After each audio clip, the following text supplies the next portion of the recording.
오늘 이제 사무엘상 7장 1절에서 14절의 말씀 제목은 미스바의 부흥이다라는 제목으로 윤광인 권사님이 이짝 사부님 쪽으로 더 가까이 가서 다른 사람이 뒤통수에가 앉지 마세요. 뒤통수에 앉는 것은 자기 얼굴의 표정을 가리는 것도 아니고 주의 종의 눈에 발견이 잘 돼야 돼요. 지금 여러분 미국의 중부 지역에 여러분 토네이도가 와서 집들이 다 날아가 버리고 사상자도 많고, 그뿐만 아니라 이제 이스라엘에는 이제 하마스가 전쟁을 일으키더니 제3자 지원국들을 동요시켜 가지고 더 전쟁을 발발하려고 하는데, 이스라엘이 아주 공격을 너무 강하게 하니까 이스라엘 내에 있는 사람들도 반대하고 지금 아주 어지러운 상태에 놓여 있는 건 사실입니다. 그러면 이것은 우리가 그냥 육적인 눈으로만 보고 판단할 것인가? 우리가 어떻게 느끼고 어떻게 우리가 받아들이고 신앙해야 할 것인가?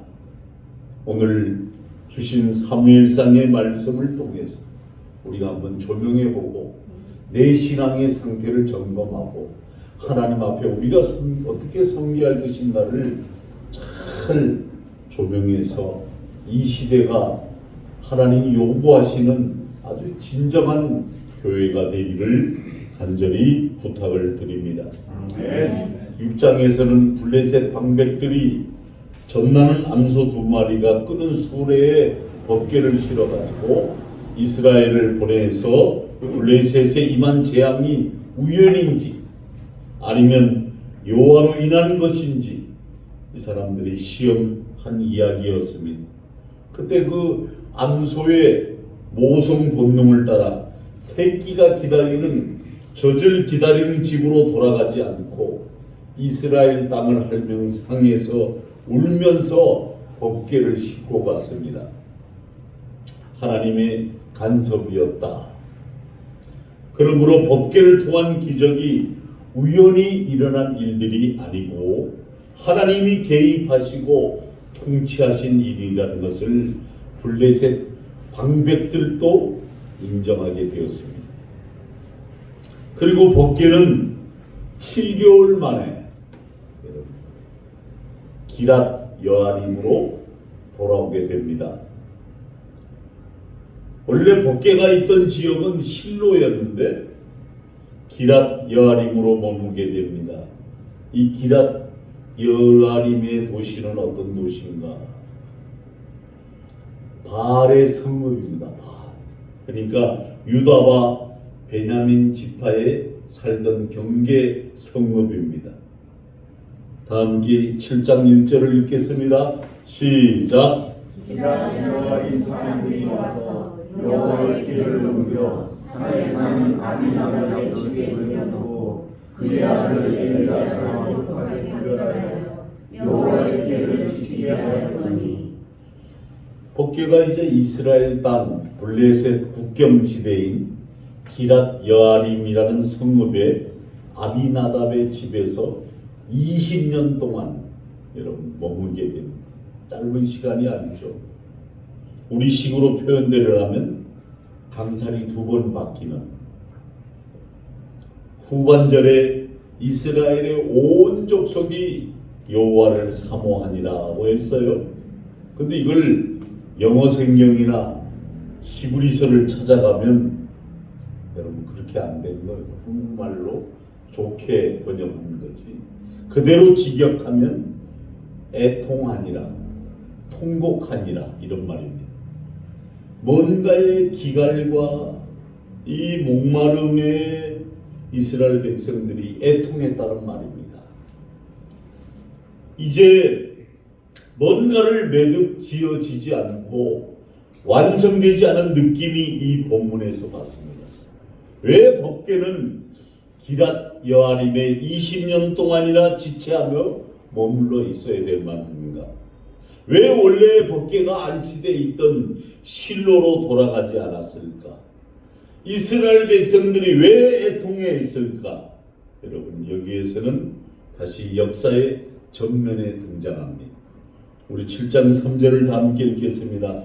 사무엘이 시작. 사무엘이 이스라엘 전속에게 말하여 이르되 만일 너희가 전심으로 여호와께 돌아오려거든 이방 신들과 아스타로트를 너희 중에서 제거하고 너희 마음을 여호와께로 향하여 그만을 섬기라. 그리하면 너희를 블레셋 사람의 손에서 건져내시리라. 이제 이스라엘이 처해 있는 실제적인 상황 안개가 걷어지듯이 구체적인 그림이 드러납니다. 법궤는 20년 동안 기랏 여아림이라는 곳에 방치되어 있고 이스라엘 백성들은 여호와를 사모하고 목말라 하면서 애통해합니다. 3절 하반절을 보면 이스라엘이 블레셋의 영향력이 아직도 못 벗어나고 있습니다.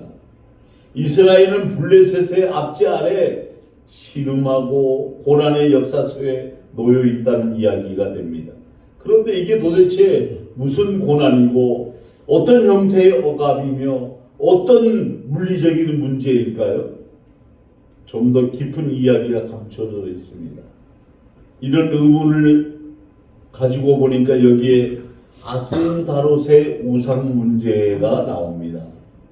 블레셋 사람들이 섬기고 이스라엘 사람들이 그들이 섬기는 아스다롯을 흉내내어 섬기는 유명한 여신입니다.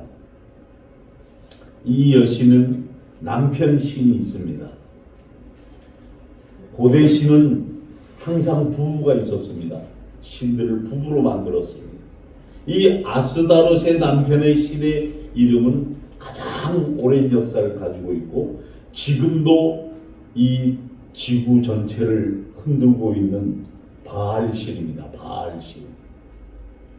이스라엘 백성들이 하나님을 안 믿는 게 아닙니다. 신앙 고백도 하고 제사도 드리고 그리고 자칭 하나님의 백성이라고 합니다. 그러나 그들이 문화의 가치관과 인식세계 저변 그 마음의 밑바닥에 실질적으로 지배하고 있는 것은 바알신과 아스타롯 신에 대한 것입니다. 그들이 섬기는 행위에서 발을 못 빼고 있는 겁니다.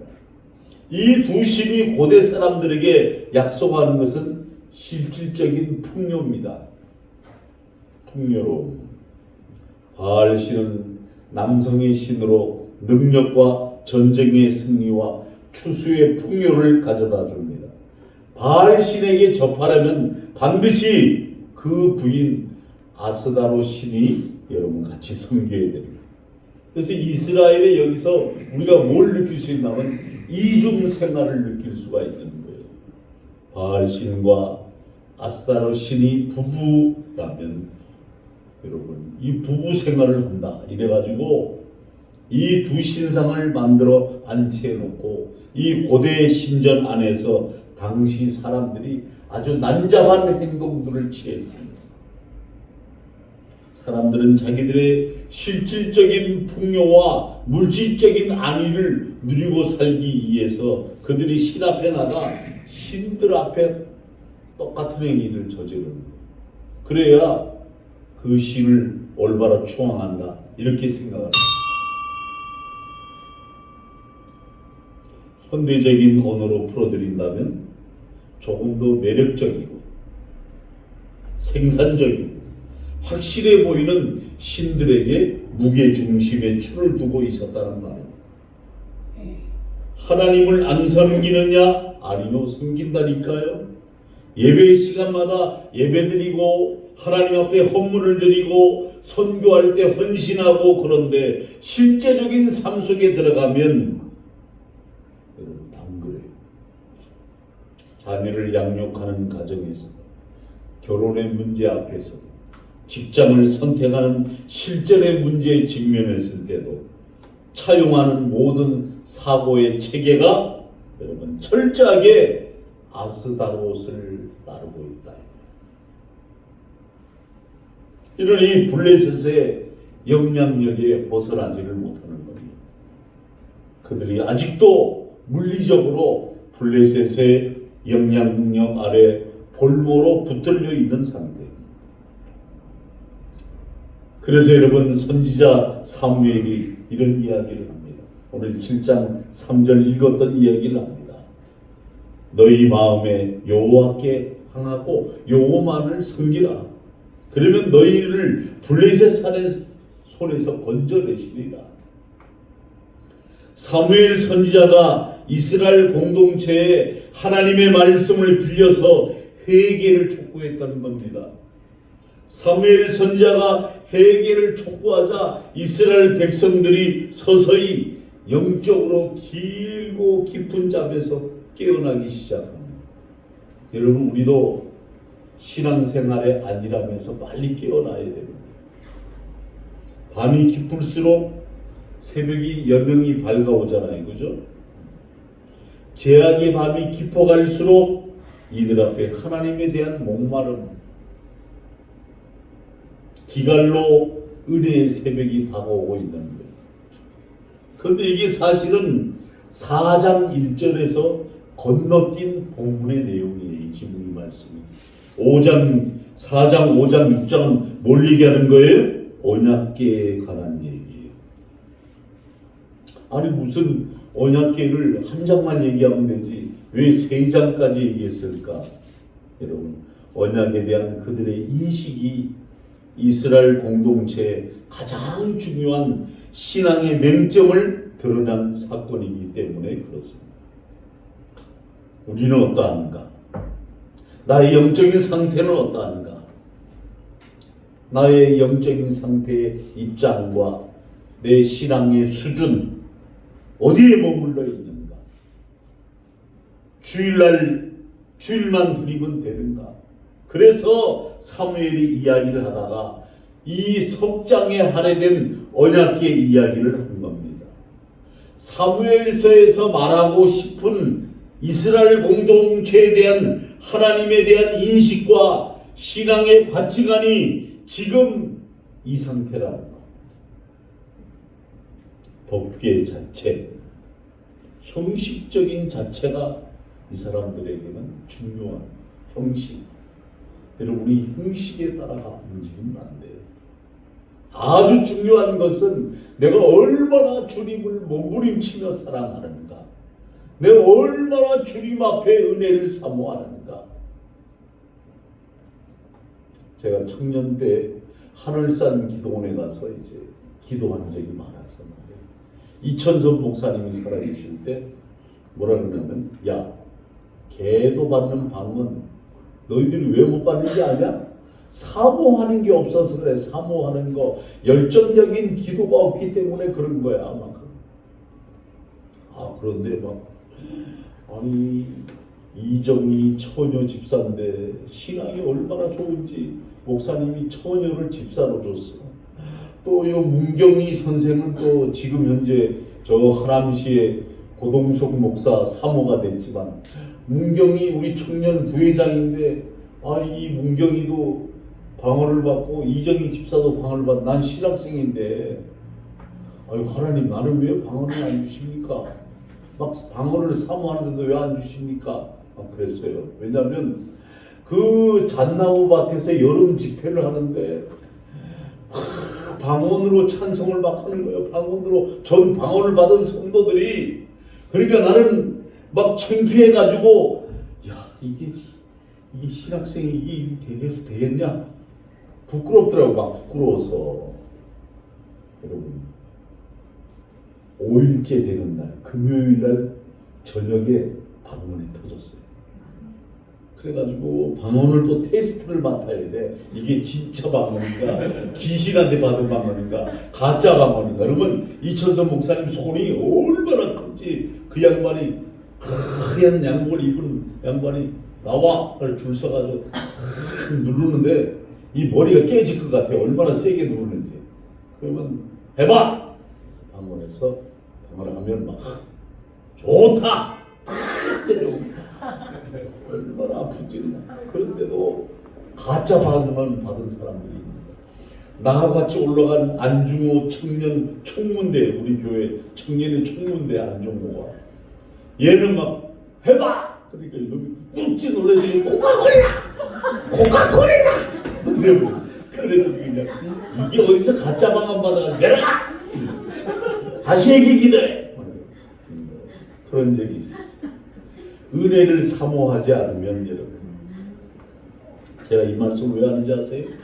여러분 쉽게 여러분들에게 은혜를 사모해야 돼요. 은혜를 사모하고 열심히 있는 신앙을 가져. 그런데 기적 가운데 이 법궤가 이스라엘 땅에 들어왔지만 그럼에도 불구하고 이스라엘 백성들이 아직 신앙의 잠을 들고 있는 거예요. 20년 동안 이 법궤는 기랏 여아림에 방치해두고 여전히 블레셋에 섬기던 가나안 지방의 우상의 신을 섬기고 있었던 겁니다. 여러분들은 어떠합니까? 우상의 가치를 삶의 한 축으로 삼고 살면서 하나님을 완전히 놓아버린 것이 아닌가? 하나님과 관계가 어떻게 되어 있는가? 그러니까 오늘 사무엘이 제일 먼저 선포하는 것이 뭐예요? 우상을 제거하라는 것이었어요. 하나님께 관계 회복을 선언한 겁니다. 여러분, 회개라는 것은 무엇인지 압니까? 회개는 성경에 어디 봐도 윤리나 도덕적 개념으로 접근한 적이 없습니다. 회개는 반드시 관계 회복을 의미합니다. 그래서 하나님께 돌아오는 것을 회개라고 합니다. 이들이 제일 먼저 단행했던 것이 하나님 믿는 백성이 공동체 속에 우상을 제거하는 일들이었습니다. 4절을 다 함께 읽겠습니다. 시작. 이에 이스라엘 자손이 바알과 아스라엘을 제거하고 여호와만 섬기리라. 그리고 나서 사무엘이 미스바 광장으로 백성들을 소집합니다. 명령을 내립니다. 미스바라는 지명은 망대, 파수대 이런 뜻입니다. 파수대는 경계하여 지키는 곳입니다.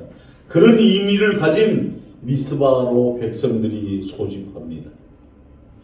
이 미스바의 언약은 여러분 잘 들으세요. 갱신입니다. 갱신. 회복. 이 소집에 굉장히 중요한 언약적 흐름이 감추어져 있습니다. 하나님께서 이런 지도자를 통해서 하나님의 백성들을 소집한 경우가 몇 차례 있는데 제일 중요했던 소집은 출애굽기 19장에 나오는 시내산에서 모세를 통해 이스라엘 백성을 불러 모으시는 장면이 나옵니다. 모세에게 율법을 수여하시고 그 모세에게 수여한 율법을 이스라엘 공동체에 가르치게 합니다. 이것이 바로 모세 언약의 중요한 연결고리가 오늘 이 소집 속에 감춰져 있습니다. 그것이 무엇일까요?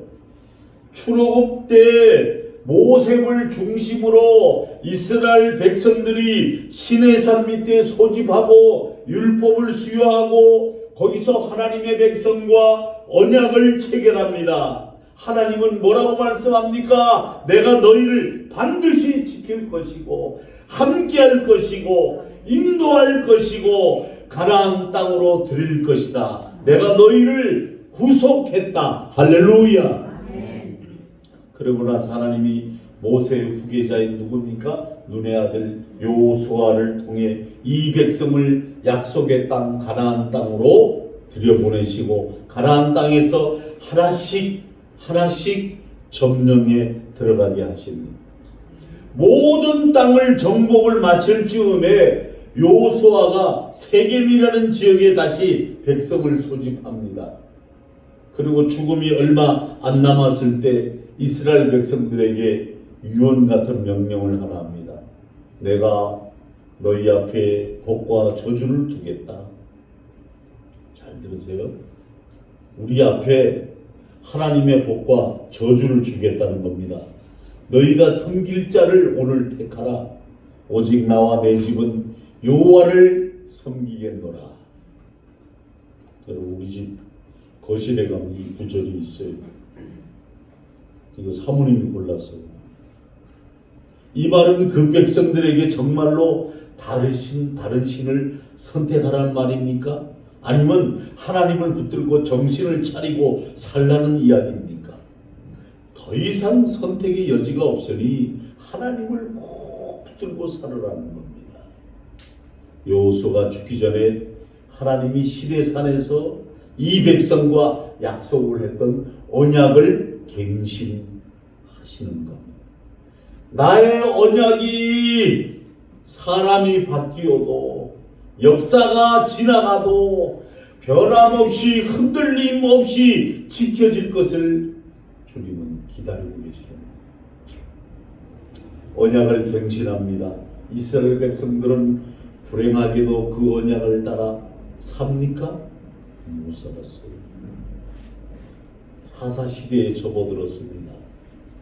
왕정시대가 아닙니다. 사사들이 350년 동안 말씀이 끊어진 채 가장 칠흑 같은 어둠의 시대가 이 사사시대입니다. 그러고 난 다음에 너무 이스라엘 백성이 어둠 속에 타락의 생활을 지내니까 하나님이 한나가 눈물로 통곡해서 얻은 아들 사무엘을 이스라엘 백성에게 보냅니다. 여호와의 말씀이 희귀하여 이상이 흔히 보이지 않았더라. 사무엘이 태어나던 때 하나님의 말씀이 선포되지 않던 시대라는 겁니다. 그런데 이 어린 사무엘은 하나님 부르시는 음성조차도 처음엔 못 알아들었어요. 그게 얼마나 무서운 재앙의 시대였는지 아십니까? 이스라엘 백성에게 나타난 이러한 열매들이 어느 날 갑자기 생긴 게 아니었습니다. 하나님의 말씀이 없이 각각 자기 소견대로 살았단 말이에요. 자기 생각대로. 나를 내버려 두세요. 내 생각대로 살게요. 지금 사무엘이 역사의 전면에 지도자로 세워지면서 사사시대의 마지막 사사로서 이스라엘 공동체를 다시 미스바 광장에 소집을 했습니다. 우리 5절 6절 읽겠습니다. 사무엘이 시작. 사무엘이 이르되 온 이스라엘은 미스바로 모이라. 내가 너희를 위하여 여호와께 기도하리라 하니 그들이 미스바에 모여 물을 길어 여호와 앞에 붓고 그날 종일 금식하고 거기에서 이르되 우리가 여호와께 범죄하나이다 하니라. 사무엘이 미스바에서 이스라엘 자손을 다스리니라. 아멘. 아멘. 여기서 다스린다는 말씀은 말씀을 먹인다는 의미로 사용해서 목양하는 것이지요. 목사님들이 목양의 핵심적인 가치가 뭔지 아세요? 목사님은 성도들을 말씀을 잘 먹이면 되는 거예요. 부모의 가장 핵심적인 책임이 뭐예요?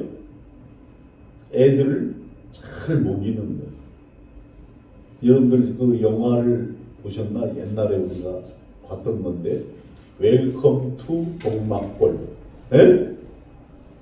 보셨나? 안 보셨나? 이거 대답이 없으실까?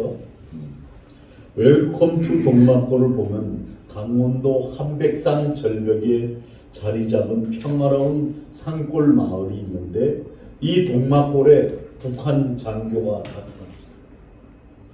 미수아 장교인데 이 장교가 이 평화로운 마을 풍경을 함시 쳐다보다가 촌장 할아버지에게 묻는 거예요. 영감님, 영감님은 이러한 영도력이 어디서 나온다고 생각하십니까? 물었어요. 그러니까 이 촌장이 잘못 얘기했다면 큰일 날 것 같잖아요. 그러니까 한참 눈치를 보고 이러고 있다가 왜? 많이 먹이면 되지 뭐 그래. 많이 먹이는 거야. 우리 강원도는 많이 먹여야 돼. 백성들이 잘 먹어서 배가 불러야 된다는 말이에요. 여기서 사무엘이 다스리니라 이 말은 말씀을 끊어졌던 이 시대에 하나님의 언약의 말씀을 갱신해서 모세로부터 흘러나왔던 하나님의 말씀을 드디어 하나님의 백성들에게 다시 먹이기 시작했다는 말이에요. 백성들은 무엇을 해나요? 물을 붓고 금식을 합니다. 물을 부었다는 것은 뭐냐면 애통함을 뜻합니다. 금식했다는 것은 하나님의 은혜를 구했다는 겁니다. 여러분들 금식하면 금방 죽을 것 같습니까?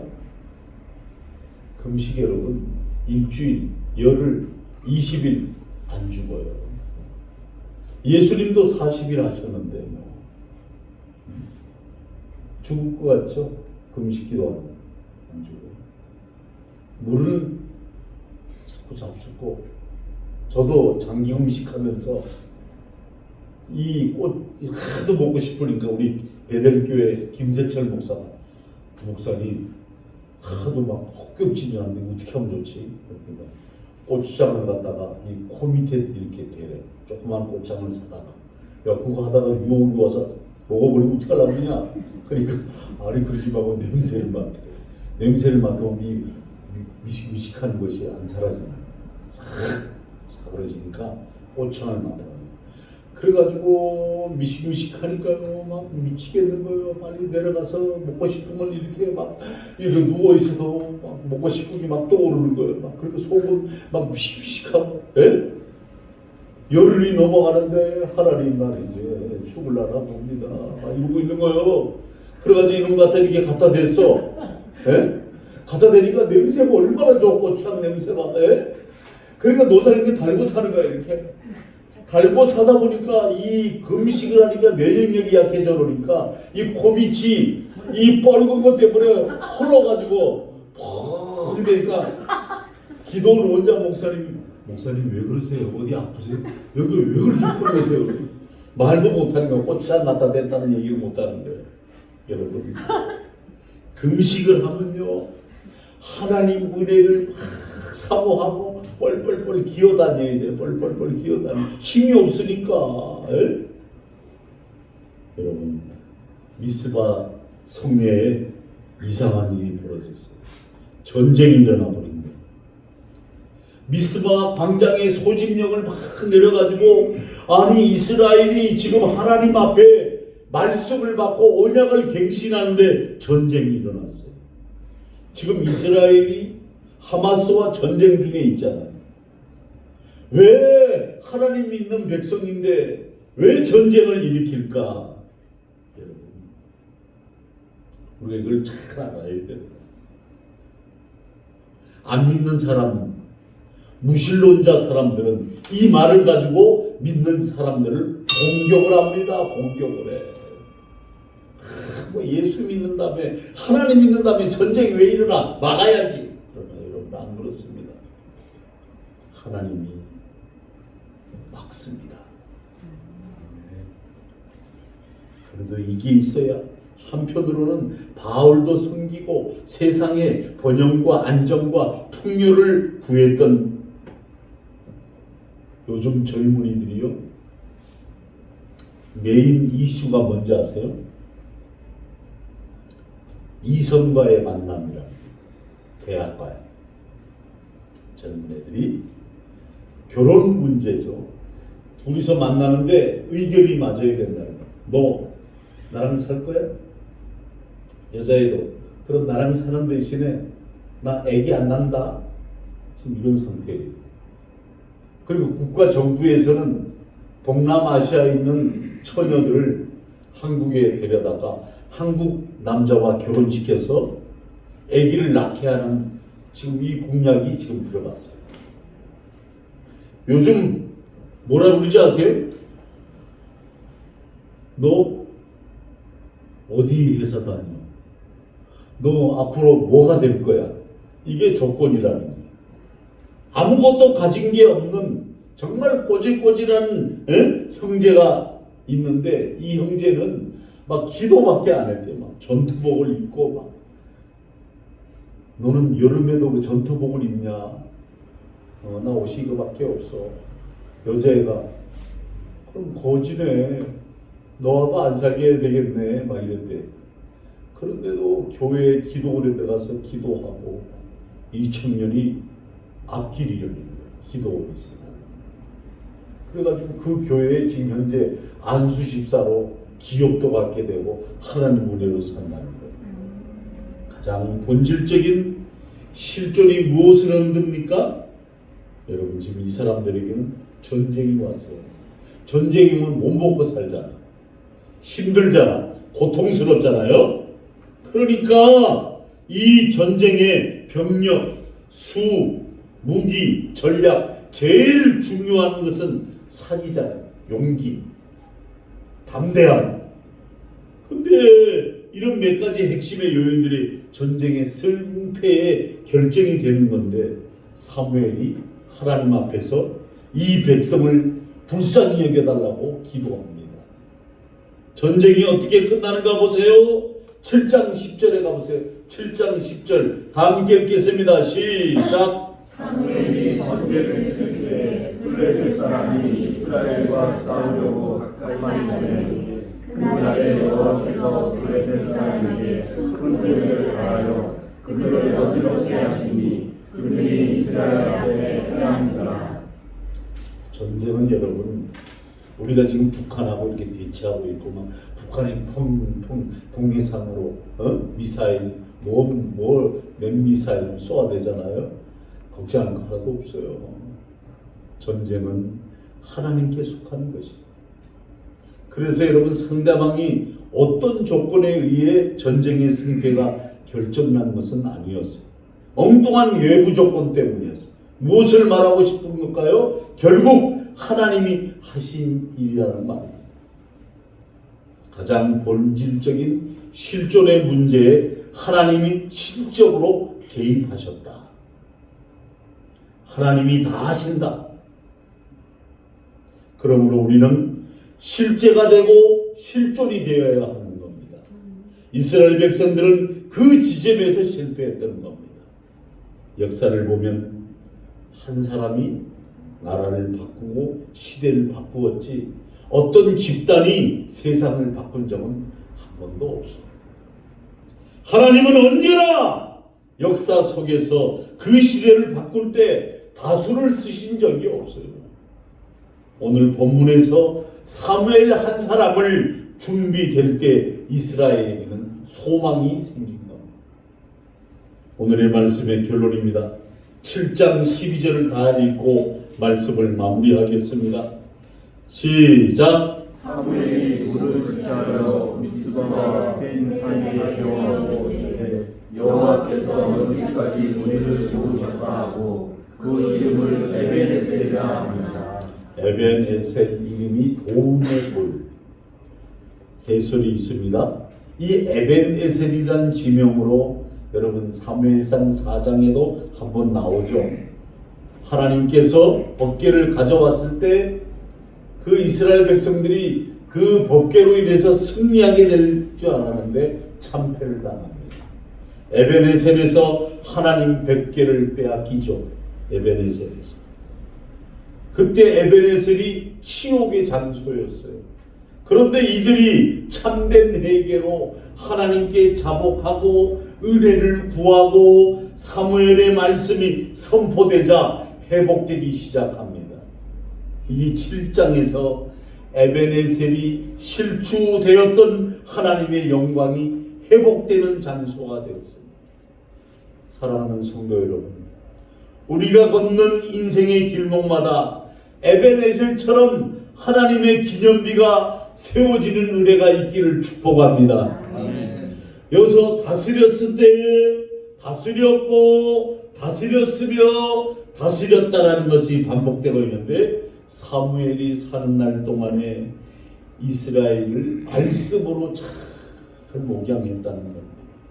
목양의 핵심은 하나님의 말씀을 잘 이해되도록 먹고 그걸 마시고 몸소 실천하는 산신앙입니다. 그러므로 우리 예수인 장로교회는 이 미스바 광장에서 새롭게 시작하는 이스라엘의 부흥의 몇 가지 요인을 우리가 잘 알아요. 첫째, 하나님의 말씀이 선포되는 교회. 둘째, 말씀이 솟아나는 하나님 앞에 참된 회개. 하나님 제가 왔습니다. 주일날 왔습니다. 하나님 이 아침에 은혜를 주옵소서. 하나님께 돌아서는 참된 회개. 물 쏟듯이 통곡하고 하나님 앞에 금식을 선포하고 은혜를 구했을 때 치욕의 에벤에셀이 아니라 회복의 에벤에셀이 되듯이 여러분들이 교회 안에 들어오면 모두 회복의 에벤에셀로 영원한 하나님의 말씀의 축복으로 승리하시기를 주의 이름으로 축원합니다. 아멘. 기도하겠습니다. 할렐루야. 사랑의 나의 아버지 하나님, 미스바의 참된 부흥은 하나님의 말씀과 진정한 회개가 있었습니다. 우리들도 하나님 목전 앞에 진정한 회개가 있게 하시고 은혜를 사모하며 말씀을 붙들고 살아가는 미스바의 부흥이 우리 예수인 교회 안에 심령의 부흥으로 변화될 수 있도록 우리를 붙들어 주시옵소서. 예수님의 이름으로 기도하옵나이다. 아멘.